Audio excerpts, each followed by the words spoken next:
Hey everybody. All right, so we are going to start our mini split project. Now there's a couple things we need for this. One is the unit itself, which is still wrapped up. I haven't gotten around to undoing it yet. Two is a place to put it. Right there looks good to me. And then three, things like this, a vacuum pump and a manifold, because the way that these are set up, now there's a couple versions of these things out here. Now the ones that I see a lot of online, a lot of reviews, are for the Mr. Cool DIY units. Now those things are pretty slick. The condenser itself, the part that goes outside, is all pre-charged with coolant, refrigerant, I'll call it, sorry, not coolant, refrigerant. And then the Mr. Cool stuff usually comes with a pre-charged line set as well, which means there's very, very minimal air in the system between the line set when you hook it up and the condenser outside. All the other ones that you find, lesser expensive versions or different manufacturers and things, they'll have the condenser pre-charged, so all the refrigerant is preloaded into the condenser, and they have enough in it to fill up to, most of them, 25 feet of line. So when you crack the valve, so to speak, then all the refrigerant will flow from the condenser out into the lines and then into the inside unit and back and all that stuff. But the lines themselves are not pre-charged. They're purged. So I think they use nitrogen or something. That's where these vacuum pumps come in. So with this particular setup, we're going to have to mount the inside unit. And there's plenty of, they mount the same way as a Mr. Cool. So it's not gonna, I'm not going to go through like everything. I'm just going to kind of do it.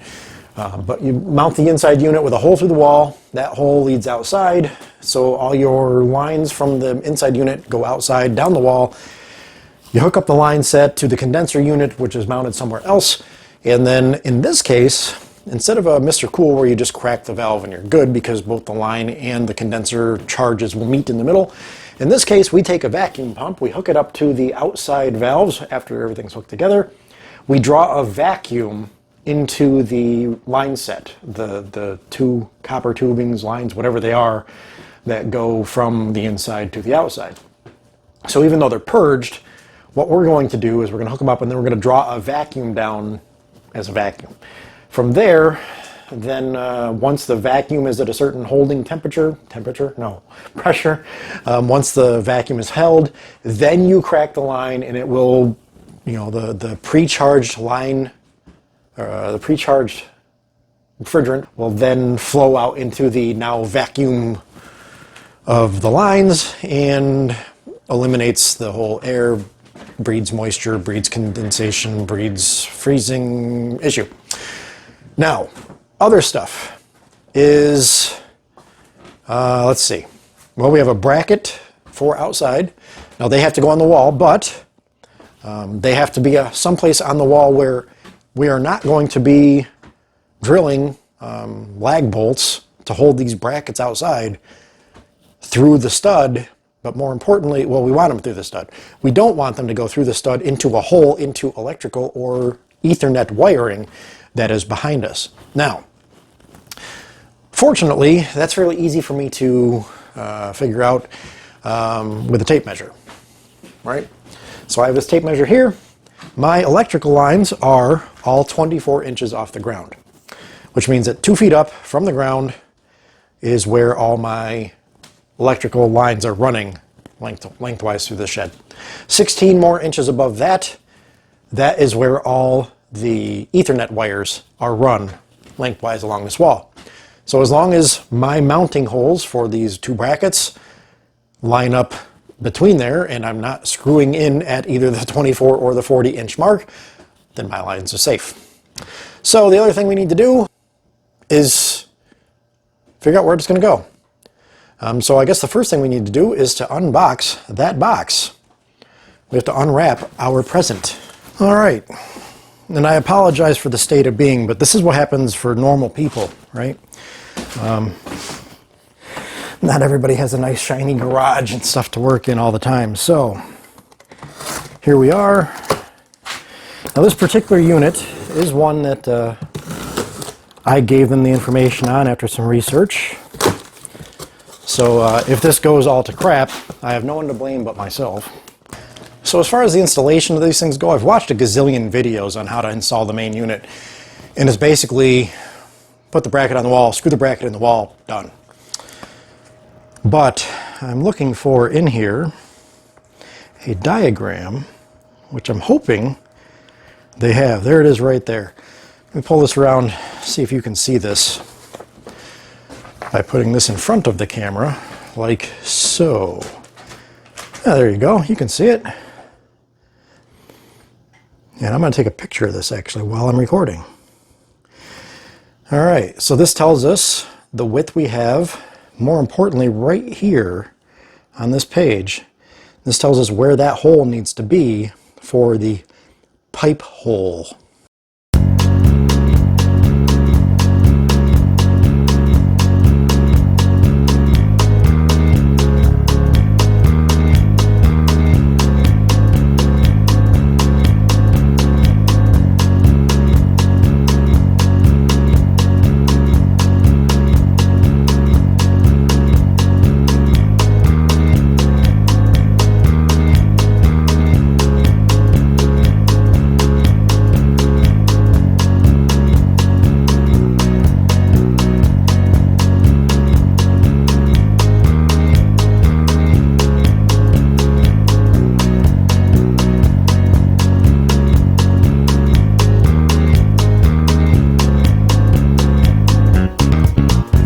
Okay, so we have the cover open. Now there's a couple things with this unit. This has a pre-installed Wi-Fi module. Now some of the reviews I've read and some of the other particular models I've also seen that say they don't come with that. This one, I mean, this does say product Wi-Fi module, looks pre-installed to me. I believe this is our indoor wiring connection. There we go. Okay, so here we have our cable. This goes from indoor to outdoor.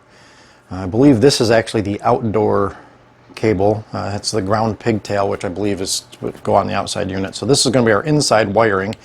It's kind of nice. They've got these little flat connectors on here to go in. We need to pull this protective stuff off so we can feed this in from underneath. All right, you might be able to see it. You can see the lines right there, hooked back in. We have the Wi-Fi adapter plugged back in here. But in case you buy one of these Innovair units or whatever and you're not sure where the Wi-Fi unit goes, that's where it goes. Obviously you can easily get to it just by popping the cover over, even when it's on the wall. You just run your extra wire through and the plug-in is right there on the board. And we have our little cover that goes back in here, like so. And then we're just going to go ahead, put that back in there. Now our indoor unit is all ready to go. We can close this back down. Just like so. Okay, so now what we have to do is we have to take our line set. Well, I guess that's not technically the line set. I guess this is more the exit set. Now this is obviously just a drain. That won't matter so much. These two though, we do want to be careful bending. And we're going to just kind of slowly bend them out.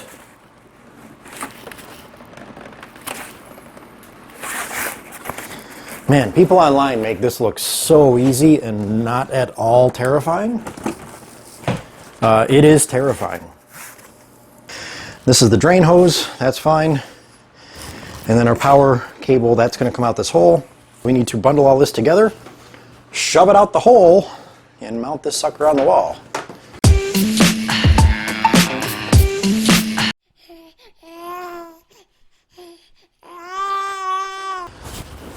Okay, well, as you can see, everything's out here now. So we're going to go ahead. Now this is the line set, or the power cord, right? So this is going to come down the wall, and then come over here, and then up into the unit. So it kind of gives an idea of the line set side. So basically the unit itself, I want to mount right here.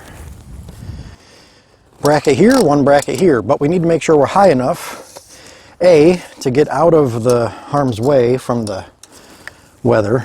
B, we're 2 feet up inside, which puts us around here, so we don't want to mount it there. 2 feet is also pretty high, but if we mounted it down here, that gives us plenty of clearance for the electrical line. And judging by the distance of our bracket. That also puts us well above the 2-foot line for the next piece.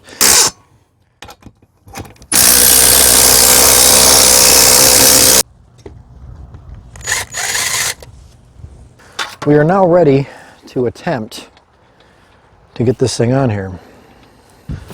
All right, so here we have the unit itself. Let's just kind of eyeball it in place here. Maybe the front one on first. All right, so I don't have my microphone, so you'll have to deal with the crappy audio again. We're hooking up the electric side as far as that goes. Let me turn the camera around because me. Okay, so this is the inside, so to speak. Now I haven't actually hooked all the wires together. They're just kind of run through the glands. This is still got to get pushed up into place fully and seated. And then this side, this is actually a pigtail line that they included with more of these. Now these would have been awesome to hook into our lugs up here, but alas, that was a much longer cord than needed. So I'm just going to shove this into here where it goes, this into here. But before we do that, we have to run this up and around like so. All right, and just like that, we are mostly buttoned up with the electric. I still have to obviously hook the rest of the inside of the box up. That's kind of the last thing I want to worry about right now. I really want to get the rest of the line set out here and laid out. All right, so it's really cold out now, but we've got our line sets ready to go. We went and got our Nylog Blue, so we just pulled the caps off of these and just off of this one as well. We're going to go ahead and get us some Nylog on this stuff. Now I watched the official video and it basically says string this stuff around the threads and all over the seat. Now some videos say don't get anything in it. Some of them say it doesn't matter. The official Nylog video also says that it does not matter if you do have any that it gets into the system.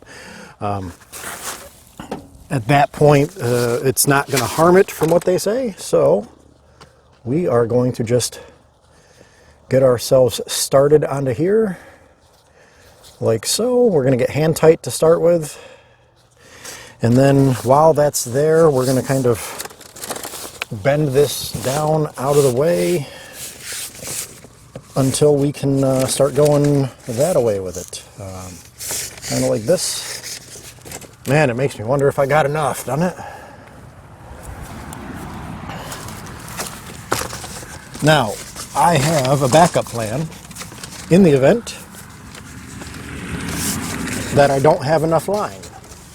However, the more I'm looking, the more I'm liking it. I'm just going to kind of stick that in there for the time being. But it gives you an idea of kind of how this is going to run, right? The idea being that it is just long enough to avoid having to coil up too much of this at the end. All right, so we have our other plastic cap on this. We are going to unscrew it and pollute the environment. I'll pick it up later. Another question that people had is the flares on these things. The flares on these things look absolutely phenomenal.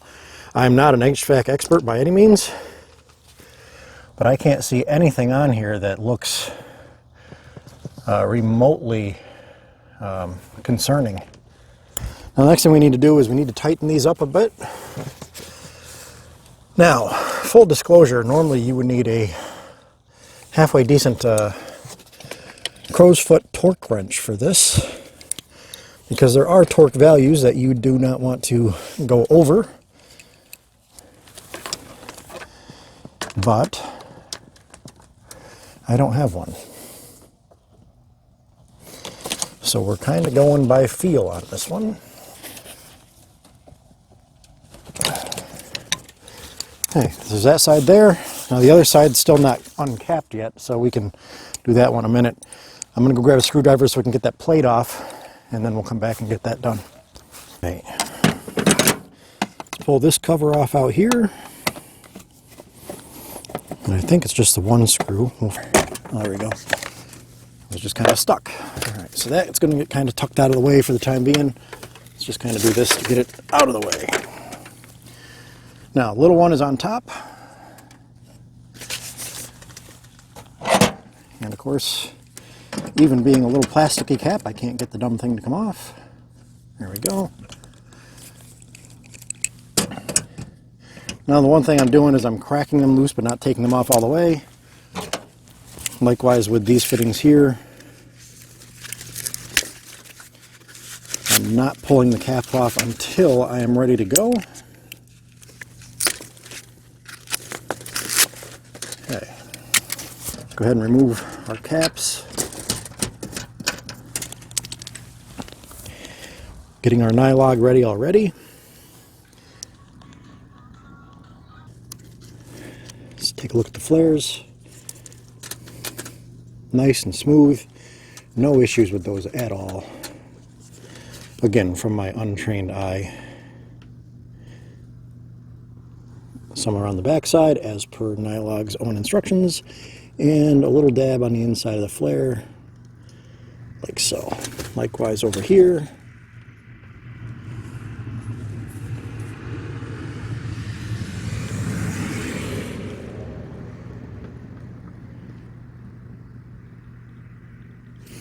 Just like so. Let's do the upper one. That's easy enough.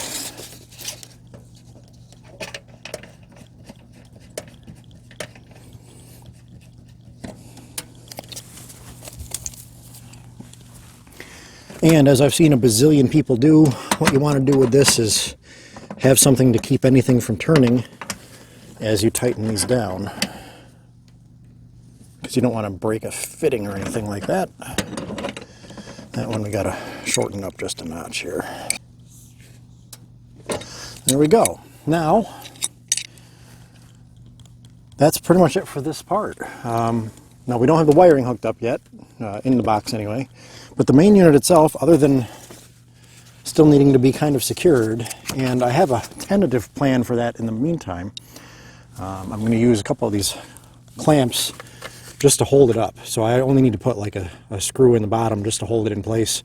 And that's just to hold it in place so it's not flopping around in the wind. And then, yep, we're going to hold off on the rest of it for now. So to prime the vacuum pump, we have to get it broken in with the oil and everything first. So we are out of time for today. But we've made really good progress today with everything. I'm going to button up all the garbage and stuff, take it with me. Hit Lowe's after work, and I think Sunday we'll get back to finishing this.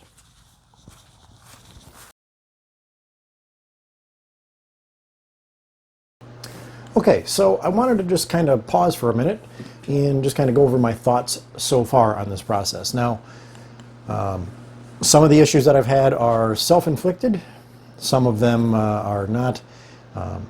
And obviously there's going to be a lot of variances depending on what unit you or whoever watches this or whoever might be looking at one goes with. So for example, the Mr. Cool DIY ones, I think I mentioned this, but if not, they come pre-charged with both the condenser pre-charged and the line set.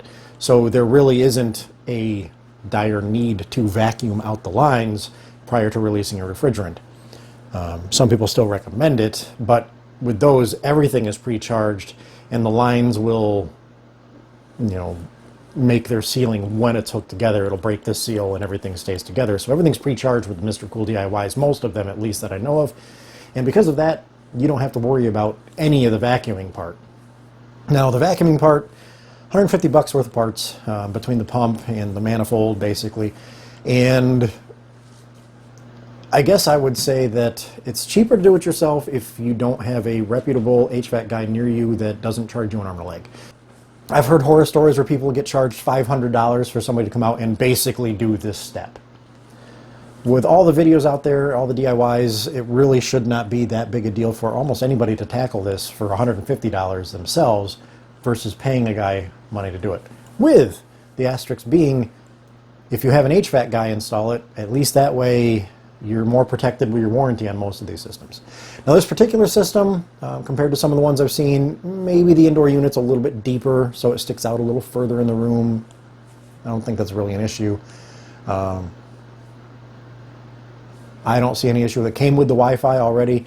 I think there could be much better pieces for like the through the wall sleeve. A lot of the ones that you watch, like the Mr. DIY Cool ones, Mr. Cool DIY ones, much higher quality installation accessories. I think that's a good part of it. You're paying more for the quality and the completeness of that. Not that this one's horrible, but you know, it's not the greatest. It's doable though.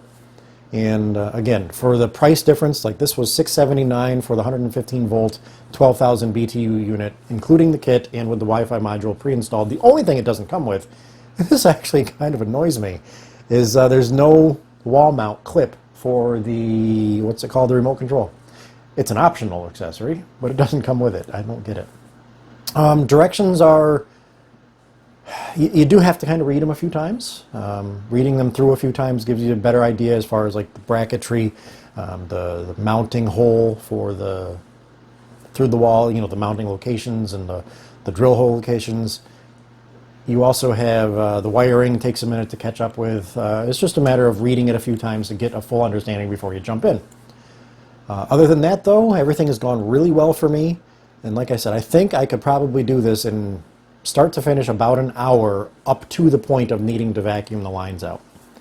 The inside wall mount literally takes 5 minutes. And if you don't have a major issue drilling through your wall, it's really that simple. The only hiccup with me is, again, with those brackets, they're really kind of weird. You would expect them to have them some sort of mount, 16 on center for studs. Most houses are going to be 16 on center studs, so I don't know why a bracket is not made that way. But overall, the other installation, perfectly fine.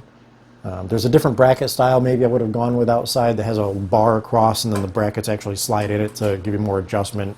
Maybe that would have been better. I don't think it's going to matter at the end of the day. Everything else though has gone really well. I'm very happy with it. Anyway, that's the kind of mid-project break for now. And yep, so far so good. It'll be nice to have it done. It'll be really nice to unhook all these heaters. It'll be on its own separate thing. And my electric bill will thank me. So anyway, we'll see you on Sunday when we hopefully tie the rest of this thing up completely and have everything ready to go. All right, good morning everybody. So it's Sunday morning and it is going to be hopefully a warmer day in here than it is outside later.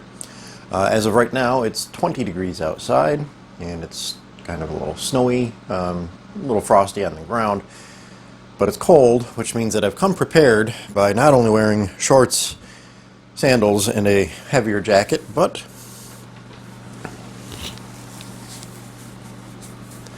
I brought my hat. So the plan today is to finish up with the mini split that's over there. Just as a recap, the only things left we have to do are electrical, which is the wiring in of the disconnect box outside, plugging the line into the breaker inside, and then we have to go through and vacuum the line set line using my new manifold set and vacuum pump. Now the vacuum pump I thought had a break-in period and I was wrong. The break-in period consisted of add oil, run for 30 seconds, check the level, top up as needed, good to go. Line set is not charged, so I need to vacuum that down before we can release the refrigerant in from the condenser. I have an Orion 4-gauge manifold set that I bought along with a vacuum pump. I'll leave a link below. And that'll be it. Now I've watched a gazillion videos on it. There are that many on YouTube, I swear to God. As far as the how-to, it's really not that hard. Alright, it is chill-y out. Okay, so need a couple things. We need our little adapter that's going to go onto here, but we want to put that on our blue cable end first and foremost. We don't want to cross-thread this. We want it to go nice and smoothly. And we need to make sure we have no leaks in either of them. Hilariously, the world has sought fit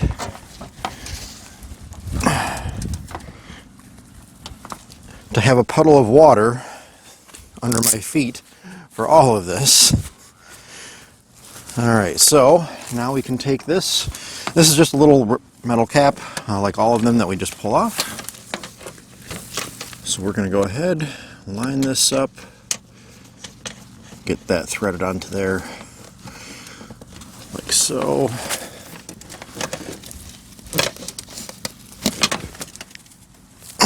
There we go. We should be good there. Oh, it's cold and wet. Okay, everything is closed off. We're going to go get our pump. We're going to set that in here and get it fired up. So let me go grab that. Brr, it's freaking cold. Oh, good. Now it's snowing again. All right, so now we've got everything hooked up. We're going to open our line to the pump. We're going to turn the pump on, then open our blue. Okay, so as you can see, we are already drawn all the way down. That did not take long at all. And they generally don't.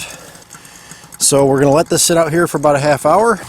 Alright, so while the pump's doing its thing, we're going to do ours. The buildup of ice around here in particular tells me instantly we also need to ASAP make a roof over this. And I've got some scrap wood that we can cut out and do that later. But let's get us all up and running first.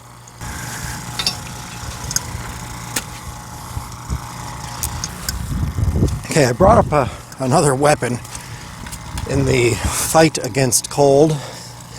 And then there's another thing that I brought with me, and that is sneakers. Because, by golly, my toes were getting cold. I didn't consider standing in water and wetness and all this wonderful stuff to the extent that I have. And then what I've done is I went and grabbed one of these. I don't normally recommend this step, and I normally wouldn't recommend this step. But the whole point is to just kind of warm up this particular piece of insulation in an attempt to get it more malleable, in that I can pull the insulation off the wiring because it doesn't want to let go. At the very least, it can let me, it'll at least let me cut it easier with the knife and split it.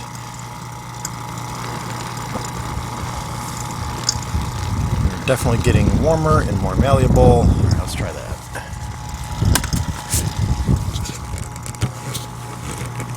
There we go. Just like that, see?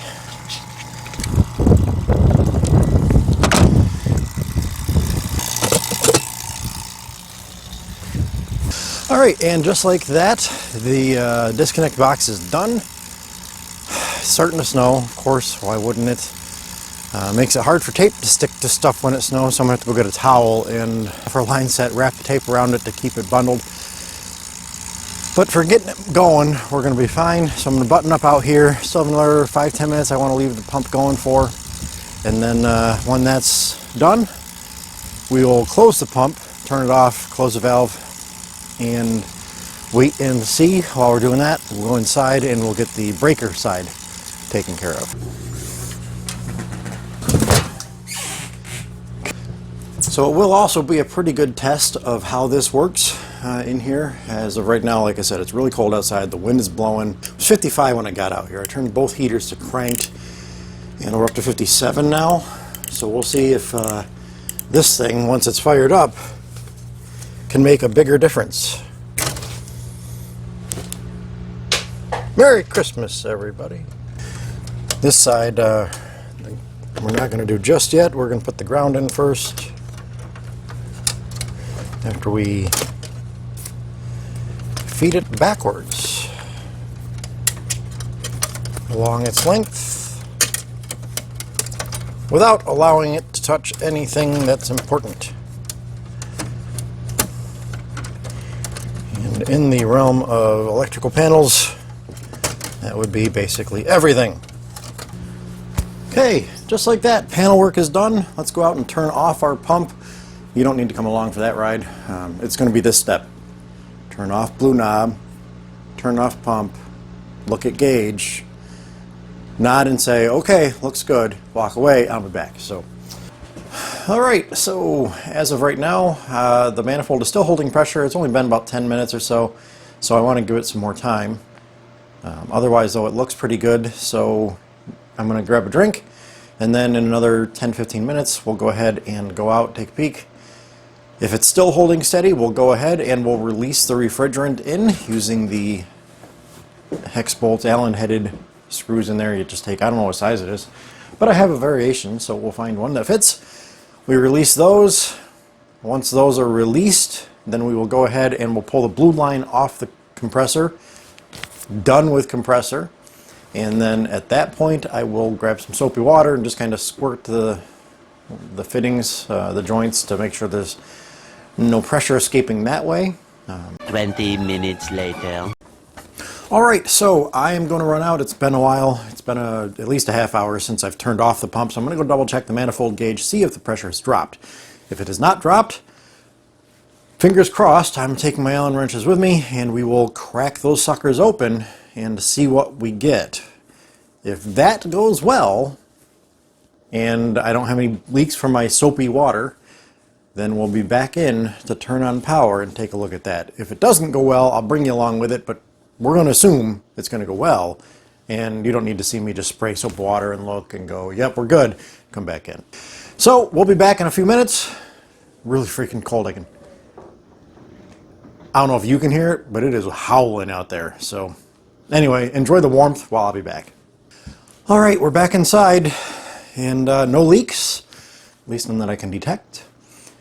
Everything seems to have gone well. Make sure you wear gloves when you pull the fitting off the condenser. No matter how fast you think you're going to unhook that connector, it's going to get sprayed. It reminds me of the time that I took some canned air and sprayed it upside down on my hand because I was an idiot, and kind of like that. Even with this glove, I mean, you can see on here how it's, you know, frozen. With the heaters both turned off, we are now down to, oh, I only turned the one off. Well, we're still down to 57 degrees, so we're already losing heat with just the one heater on. So, now that everything's done, before we get to the grand reveal, I'm going to go put the cover back on the line set fittings on the unit itself. I'm going to turn this heater off in the meantime. I energized power to the disconnect box. We have to hit a breaker, see what happens. But I'm going to put the cover back on, so I'm going to make you wait a little longer, and I'll be back again. All right, we now have everything ready to go. So let's listen for a beep. 2 beeps. Cool. Okay, power's on. Let's walk back over and see what this looks like here. All right. We have a display. We have a remote. I don't know if there's a startup procedure or a warm-up. I thought I heard something when I was inside, a very faint noise, so I came out here. Look, it works. How about that? I did something and it worked. So that's cool. At least that part's going. So I have noticed that there is a tiny bit of a hum that I can hear outside. It sounds like a refrigerator running in another room somewhere. That's like if I were to equate it to a sound. That's basically, the fan on this computer beside me is louder. Let's see. Brackets that I bought, you've got these little rubber mounts that go under the feet of the unit, as you saw, the little black ones. But they're fairly stiff, and they're isolating the compressor vibrations to the bracket to an extent, but those brackets are also lag bolted directly to the wall through into the studs directly. So any noise or vibration through those are coming into the wall. So there's something I can do about that. I can get some rubber bushings, some, you know, just thin rubber disc bushings, and basically just kind of back the lags out a little bit, put those into there between the bracket and the wall so that there's less vibration transmitted that way. I don't see it being an issue yet, though. It really doesn't seem that bad to me. So, yep, we should be, if everything goes well, we should actually end up with some heat coming out of this thing here any moment. And looking forward to it because it's only 56 in here now. It's dropping quickly. All right, I don't know if you can hear it or not, but if you look on the wall, nope, this one. We have actual legitimate heat coming out of this unit right now. I went through the manual and it did suggest that upon initial startup, to test the heating mode and cooling mode, you basically crank it to max. And in this case, it's 85 degrees. I don't think it's going to get 85 in here, not today. But it had also actually just finished its cycling for power up as I was setting the speed. So when I cranked it up, it also cranked up and we're blowing full speed. So the fan is on high and it is on 85 degree setting and we have heat. So it is 11:30 right now. Because I had turned the other heaters off, we have dropped to 56.1 degrees as of right now. Even with shoes on, my feet are cold. So we are going to let this thing sit for an hour. Up, 56.3. We're going up. So we'll let it sit for an hour. I'll check back in a little bit with you, and then we'll probably call it good. So we'll see how long it takes to get up to like 58, and I'll be back. So see you in a few. All right, so wrapping up, we are done with our mini split installation. Again, in the grand scheme of things, I think I could put one of these in together probably by myself in about an hour now, up until the point of needing to vacuum the lines out, which, again, give yourself about another hour for that. A half hour to draw the vacuum down, another half hour to let it sit and make sure you have no leaks. That's awesome. Everything else, though, went very smoothly. I think, again, with some like your Mr. Cool DIYs and things, I think your biggest issues there, or biggest advantages there with the extra money you spend are, you know, the quality of your accessories and what comes with it, the fact that your line set is also pre-charged, which eliminates the whole vacuuming step, so that obviously would cut down on time. Just things like that. Probably the support is a little bit different. Your manuals may be a little bit more concise and not have to try to figure things out. Maybe things will labor better. I really don't know. But I had no issues whatsoever with this Innovair system. So, very happy with it. It's running well. We have already gone up 1.5 degrees in the last 12 minutes. So, can't really complain there. It is definitely doing the job. I don't have to have the other heaters on anymore. It'll be really interesting to see how this handles it once it reaches temperature, as far as the fan speed and so forth. So again, really happy with it. I'm glad it's working well. Once we get the room up, I'll test the AC side and see if it actually cools it back down. Kind of feel bad making it do all that work to warm up the air and then crank it back down again. But I want to make sure it works, because that'll be the other big test in here. Is even with all the insulation, heat is an issue in the summertime in here. So anyway, installation went fine. Everything's powered up. Everything else is unpowered. I guess now it's time to do cleanup again. It's the worst part of every project. So I'm going to end this video now and install the app and play on my phone because I can. And we'll see how it goes. Thank you everybody for watching, and we'll catch you next time.